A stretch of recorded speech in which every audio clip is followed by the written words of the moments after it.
Albert. Bonjour. C'est moi. Salut. T'es connu pour être à la fois improvisateur, je suis connu. Oui. Fact-checking sur ça, s'il vous plaît. Chroniqueur et musicien. En vrai, Page Wikipédia.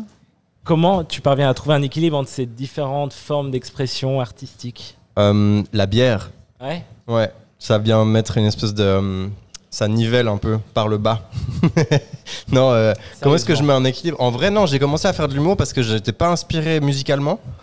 J'avais envie de me reposer et d'emmagasiner des choses pour pouvoir redire quelque chose que je trouve convaincant, en fait. Mm-hmm. Et du coup, on m'a proposé de faire des chroniques à la radio contre de l'argent. Et du coup, j'ai dit oui. Et après, on m'a proposé de faire du stand-up contre de l'argent. Et du coup, j'ai dit oui. Et je dis pas que dit oui parce que je trouvais que c'était cool d'avoir des thunes. Je trouvais que c'était aussi cool de pouvoir apprendre des nouvelles choses et puis pouvoir aborder le storytelling d'une autre manière. Et puis, j'ai appris énormément de choses au contact de gens vraiment formidables qui font très bien leur job. Et du coup, ça a remis un petit peu... ça a remis un petit peu du charbon dans la machine à vapeur, quoi. Et ça, c'est cool.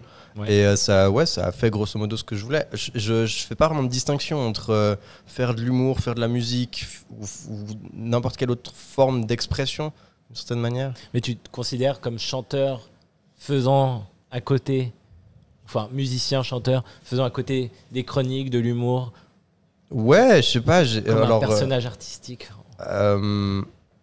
Ouais, en gros, je me réfléchis pas trop, je me pense pas trop, mais j'imagine que ouais, en fait, j'ai du fun avec les choses. Ouais. Du coup, je fais des choses. Okay, mais c'est tout. Ok, alors est-ce que c'est plus facile de te mettre à nu dans une chanson que tu interprètes sur scène devant un public ou dans la vraie vie avec tes amis ou la famille, par exemple? Parce que t'es quand même beaucoup exposé. Qui voit le vrai Albert Chinet? Est-ce que là on voit le vrai Albert Chinet? En direct sur Insta, non? Nobody knows. I don't even fucking know. Non, c'est beaucoup plus facile de se mettre à nu dans une chanson pour moi, parce que j'ai l'impression que la chanson elle doit venir d'un truc inavouable un peu d'une certaine manière, donc elle va venir fueler quelque chose là-dedans. Mais c'est aussi que je peux être beaucoup plus authentique dans mes chansons parce que je fais pas des chansons pour faire des thunes. Je fais des chansons parce que c'est ce qui fait que j'arrive à exister un peu. C'est hyper bateau de dire ça comme ça, c'est vraiment une phrase de connard. Mais si j'avais pas ça, je serais dans la merde. Un peu comme quelqu'un qui va faire du jogging ou de la grimpe ou je sais pas, juste faire du sport ou bien manger sainement. Moi, c'est un peu la musique pour moi qui fait que j'ai une vie saine. Parce que ça fait partie de l'hygiène. Ouais, c'est ça, c'est de l'hygiène de vie en fait. Et du coup... de la même manière que on n'irait pas courir le matin pour faire des thunes, je fais pas des chansons pour faire des thunes, mais après si les gens les écoutent, je suis content. Et puis je sais où est le propos dans mon expression artistique, dans mon œuvre. Et puis j'adapte le reste, tout ce qui touche pas au propos central, je l'adapte pour que ça soit le plus bankable possible et puis que je puisse en faire un petit peu quelque chose. Et où ton défouloir alors? Mon défouloir? Call of. Putain, ouais, Call of Duty Warzone. Ouais. C'est vrai, tu kiffes Warzone. Ouais, non, de ouf. Aujourd'hui, j'ai fini mon admin à 16h30. Après, je suis directement allé jouer à DMZ. Ouais. Ah, j'adore. Ok. Crier sur des Hollandais. Oh. Donc, tu te caches quand même derrière des choses. Non. Non, alors, je me cache derrière une espèce de personnage que j'ai un peu au quotidien, mais sinon... Non, ça va. Ok. Du coup, tu es un autodidacte, tu maîtrises la chaîne de production, tu jongles entre différents rôles, chanteur, musicien, parolier, le gars qui boit la bière, tu l'as déjà dit, je l'ai entendu. Oui. Mais tu préfères quoi dans toute cette chaîne de prod entre justement l'écriture, les paroles, la musique, la scène, l'enregistrement? C'est quoi? Pourquoi?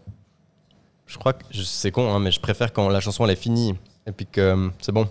C'est un peu le marathon. Moi, je suis content à l'arrivée en vrai. Ouais. Et j'adore tout le processus de courir les 42 kills, mais quand le truc il est fait, que le WAV il est exporté, qu'on a fait la 42e putain de version du master, je suis content. Avant que les gens l'entendent? Ouais. Puis après les gens l'entendent, puis tu fais un peu. Dac. Mais t'as une méga. Vas-y. Pardon, mais et s'il y avait un truc que tu pourrais vraiment supprimer dans tout le processus dans tout ton métier artistique? truc où vraiment tu le fais, ça t'emmerde.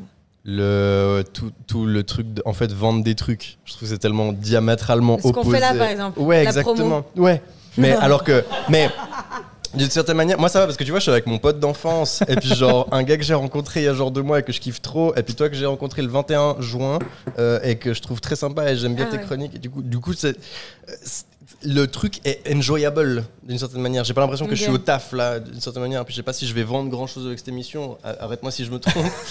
À part des jingles que je vous ai vendus. Des jingles pour l'instant, ouais. Vous savez que c'est Albert qui a fait le jingle de l'émission. Merci, c'est très gentil. Mais ok, donc la promo, tu kiffes pas. Alors la que promo, c'est drôle parce que... bien, mais c'est de voir typiquement, je sais pas, mais oh non, mais ça c'est aussi une phrase de connard, de voir mettre un genre sur ta musique. Ah, bah, ça allait te demander. Mais c'est vraiment une phrase de connard. C'est vraiment une phrase de connard. Il y a rien qui va. Le sujet, le verbe et le complément sont tous baisés. Mais ouais, il y a un peu ce truc d'un peu genre ouais, du coup tu fais quoi comme musique? Tu fais un peu genre de la musique, connard. Puis, tu donnes vraiment envie qu'on t'écoute. Ouais, non. Juste une question. Il y a une question dans le chat. Oui. C'était juste est-ce que c'est pas trop dur d'avoir plusieurs identités d'artistes? Non. Tu veux que je développe? Oui. Ouais. J'ai pas compris la question, du coup je suis dans la merde. D'après j'ai l'impression de comprendre, c'est qu'à la fois tu es musicien, mais à la fois du coup tu as aussi typiquement à travers la ligue, à travers cette image de comédien, mais aussi tu fais des chroniques. Ouais. Du coup c'est différents milieux, je dirais, artistiques, et différentes images que tu donnes. Oui. Est-ce que c'est pas trop compliqué d'avoir ces différentes images au final? Bah oui, surtout qu'en plus j'ai tellement de succès dans tous les trucs. Bah ouais, non, je sais. AMDR, les gens qui tapent. Tu regardes pas les millions de streams. Non, mais je sais pas, enfin genre j'ai pas l'impression que je suis connu pour un truc ou un autre, parce qu'en fait j'ai l'impression que je suis pas connu pour tout. Du coup, bah les couilles, c'est pas comme s'il y avait une étiquette sur ma gueule. Enfin vous me connaissez dans le public là? Non. Mens pas à Paul, mens pas. mais après on est dans un moment, je pense, de la consommation de produits et puis la production de produits où tout s'est un peu flouté, et puis du coup il y a même presque une brèche de marketing dans le personnage à 360 degrés. C'est un créatif qui a plein d'idées, qui s'exprime de plein de manières différentes. Mais non, mais t'es un artiste, pardon, je te coupe, mais contrairement à certains musiciens qui en fait vont par exemple être employés pour faire des tournées, être bassiste pour un tel ou un tel. Toi, t'es un créatif, c'est la même chose que je disais, moi, à force d'écrire, est-ce que je serai encore capable d'être interprète pour un autre projet? C'est ça, en fait, t'es artiste, et en fait, t'es Albert Chinet, point, et on aime ce que tu es dans toute ton étrangeté et ce que tu proposes. Que ça soit musicien, humoriste, machin, on va voir le monde d'Albert Chinet. Et j'ai l'impression que c'est ça aussi la différence, qui est finalement pas compliqué de jongler entre humour, chronique, musique, c'est parce qu'en fait, c'est toi. Mais on va voir toi. C'est hyper badant parce que, genre, tout le début de ton interview, j'étais là, genre, putain, c'est que les trucs que je répondrais à toutes ces questions. Du coup, j'étais vraiment là, genre, à part ça, Hugo, on fait un pomme C, pomme V, et puis on est bon, hein, genre, on peut virer ma rubrique. Mais à part le fait que je suis pas jurassienne, ça c'est un truc. Mais oui, il y a clairement. Je suis désolée pour toi. Non, et c'est. Genre, je perds quelque chose. Mais ouais, non. C'est tellement des questionnements que j'ai eu exactement les mêmes de savoir si tu te mets au service de quelque chose, ou bien si tu imposes une vision pour gérer un projet, ou bien puis quelles sont les implications ensuite quand tu as d'autres acteurs qui arrivent dans le truc, et puis que tu dois, tu sais. Mais toi, tu rêvais par exemple d'être musicien pour quelqu'un d'autre? Ben, j'ai fait pas mal de musique pour d'autres gens, mais je l'ai fait de plusieurs manières différentes. Des fois, aujourd'hui, tu le fais encore. Enfin, tu produis de la. Je produis pour d'autres gens et j'écris pour d'autres gens, et je fais ce qu'on appelle du ghost producing ou bien du ghost writing. Oui, mais t'es créateur là-dedans. Là, non, justement, là, je suis exécutant. Ah, ok. Parce qu'ils ont mon IBAN et qu'ils me donnent de l'argent après. Mais t'es pas interprète, tu crées quand même. Oui, mais c'est ça, t'es quand même ça. dans la mais généralement, on dans fait la création, et c'est pas on te file une partoche puis tu viens au répète. Oui, non, ça a été compliqué. Je l'ai fait avec un groupe il y a pas longtemps d'ailleurs, en pensant que ça allait pas être ça, parce que je pensais qu'on me prenait pour ce que j'avais à offrir, qui sont absolument pas des capacités techniques. Genre, je peux pas faire un solo de guitare. Enfin, je peux faire un solo de guitare, mais il va être basique as fuck, quoi.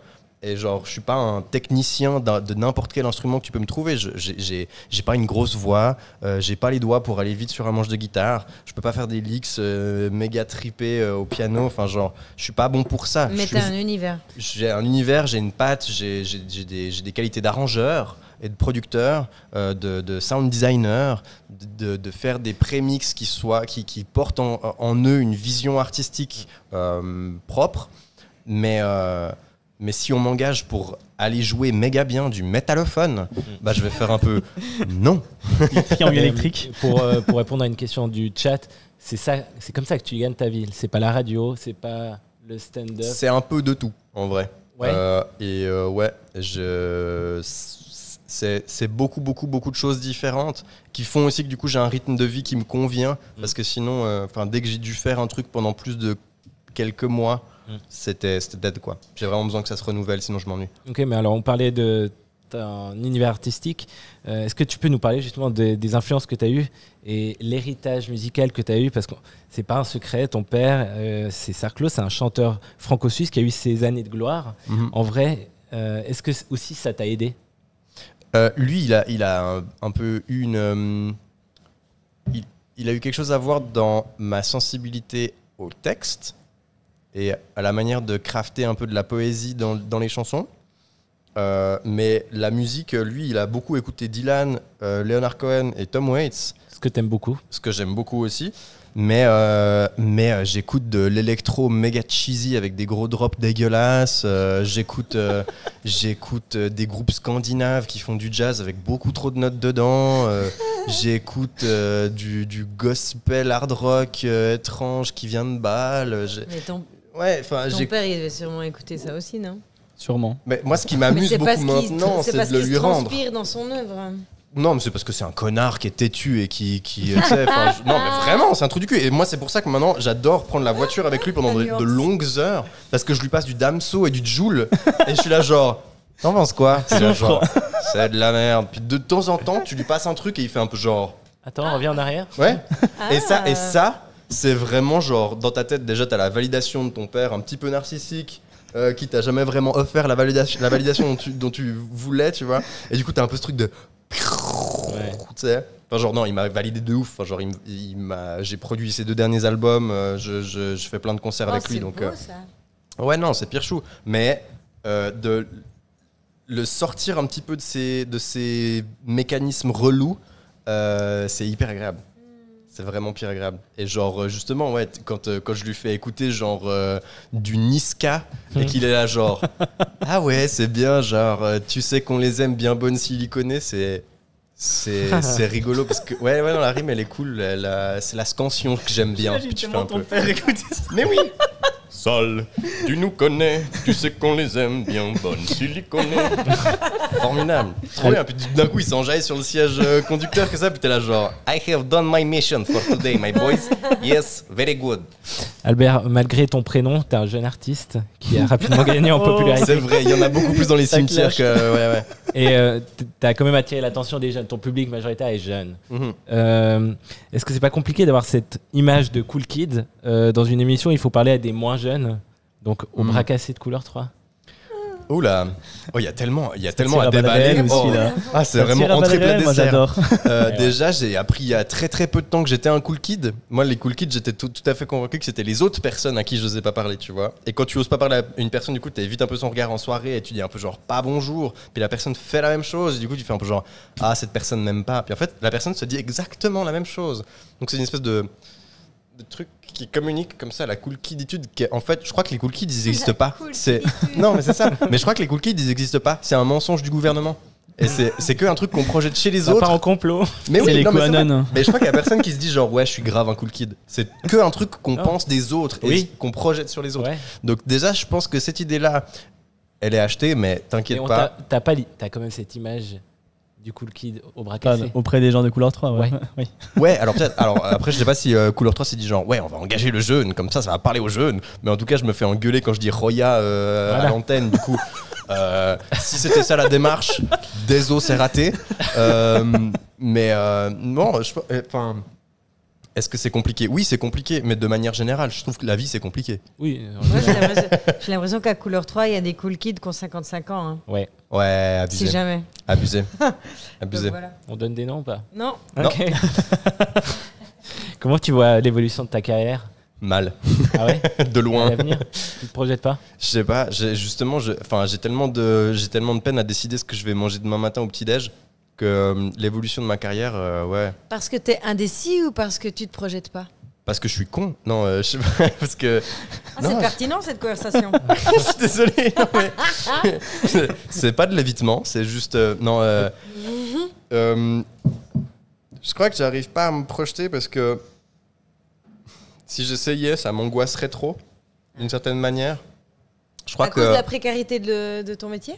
Oui, puis en fait, j'y réponds avec une espèce d'optimisme mal placé, en mode genre, ouais, mais je suis grave sympa, et puis genre, des fois, on me demande de faire des trucs, puis après, je les fais, du coup, genre, ça passe grave, et du coup, genre, je crois que ça va aller pour la suite. Oui, mais t'as une façon de l'exprimer qui est un peu naze, mais en vrai, t'es en train de dire, genre, tu crois aux valeurs du travail? Bah ouais, on te demande des mandats et tu les exécutes parce que tu bosses, quoi. Ouais, oui, c'est ça. En fait, oui, c'est ça. Ok, alors du coup... T'aimes l'argent, du coup, c'est normal. J'adore l'argent. C'est tellement pratique pour aller faire les courses. Mais tu te projettes pas dans l'avenir, ok. Est-ce qu'il y a d'autres formes artistiques que tu aimerais explorer? Tu fais des chroniques, tu fais de l'impro, de la comédie par exemple. La comédie. L'acting. Ah, l'acting. Ouais. Mais j'ai fait un peu comme on repart sur les trucs que les gens projettent sur toi, mais il y a beaucoup de gens qui ont eu des films de diplôme ou des films de petites prods suisses comme ça où ils voulaient quelqu'un pour jouer le bad boy, fuck boy ténébreux. Ouais. Je crois que t'étais le cool kid. Bonjour, enchanté. Et du coup, j'ai joué le même rôle dans tellement de films de diplôme de l'école. En mode genre. Le bad boy ténébreux, toi? Oui, de ouf. Ah ouais, j'adore. Mais tout le temps. Et vraiment, genre. Mais alors que, tu vois, genre la caméra coupe. C'est vraiment coupé. Eh, merde, qui veut se faire un McDo? Et ça reprend. Je sais pas ce que je veux. Avec les nuages de fumée, ouais, c'est ça. Mais un truc que j'ai retenu de tout ça, je suis pas bon. Quoi? Je suis pas bon en acting. Ah ouais? Qui te l'a dit? Toi? J'ai vu les rushs, hein. D'accord. Et il y a même certains films une fois montés que j'ai vu aussi. C'est pas bien. Je sais pas, par exemple, l'animation radio, c'est pas un truc qui te tenterait? Ça dépend, c'est payé? Suivant où, ouais. Il paraît, tu peux demander. Ah. Oui, c'est presque un vrai métier. Donc c'est pas la fucking matinale, moi T'as ça pas de me va. diplôme, mais c'est presque. Non, mais ça, Albert, permets-moi de faire juste une remarque. Mais attends, juste une petite question. Tu viens de dire que l'acting, tu gérais pas, mais par contre, de l'improvisation théâtrale, c'est bon.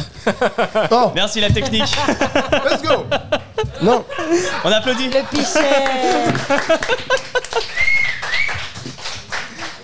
le problème dans les films de diplôme de l'école, c'est que t'as une espèce de débile qui mange des camels bleus au petit déjeuner, qui va t'écrire des lignes que n'importe qui est genre une forme de vie composée de carbone ne dirait jamais. Tu vois, genre t'as vraiment des lignes de dialogue qui n'ont aucun sens. Pardon, tu parles de quoi? De la fiction? Ouais. Genre, alors moi, c'est parce que c'est pour ça que la j'étais fait dans fiction des s'appelle projets de merde. fiction, et c'est ça qui est Non, mais intéressant. c'est ce que je lui demandais justement pourquoi il trouvait difficile l'acting alors qu'il fait de l'improvisation théâtrale devant Ah, mais ça n'a des milliers de personnes. Alors, Ça a rien à voir. Je sais, mais Parce ça permet que- de poser la question parce que ouais, c'est de vrai ouf. que ça paraît. pour moi, c'est finalement, exactement l'inverse opposé. Je pense. Ouais, de ouf. Mais parce que chaque ligne que tu peux balancer sur scène quand t'es en impro est de facto pertinente et est cohérente par rapport à ce que t'as fait avant. Donc la composition de ton personnage, elle vient naturellement. Alors que quand tu fais de l'acting, notamment pour des putains de films de diplôme de l'école, c'est quelqu'un qui n'a absolument aucune idée de comment visiblement se comportent les humains quand ils sont ensemble et qu'ils parlent, qui te dit de dire des trucs, puis après t'es là genre... Non.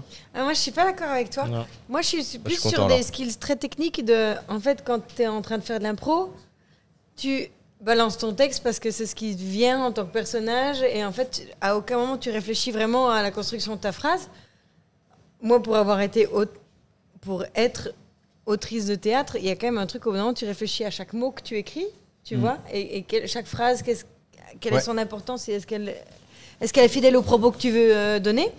Et en fait, je pense que l'acting, l'intérêt aussi, c'est d'avoir un texte écrit et de réussir à le faire comme s'il sortait en mode impro. Ouais. Donc en fait, la démarche, elle est complètement inversée. Oui, de ouf. Et c'est ça qui est hyper dur et à la fois hyper palpitant dans l'acting, même si tu te dis que genre, il a écrit vraiment un dialogue qu'aucun humain ne dirait ça. On s'en fout, on est dans une œuvre d'art, on cherche pas à créer de la réalité, sinon c'est pas intéressant. C'est pour ça qu'on aime la fiction. Je pense que les deux, j'ai l'impression que ce qu'on dit se rejoint et ce qu'on dit rejoint ce que tu disais, en mode genre, je sais que je suis pas bon pour ça, parce que justement, j'ai pas l'impression que...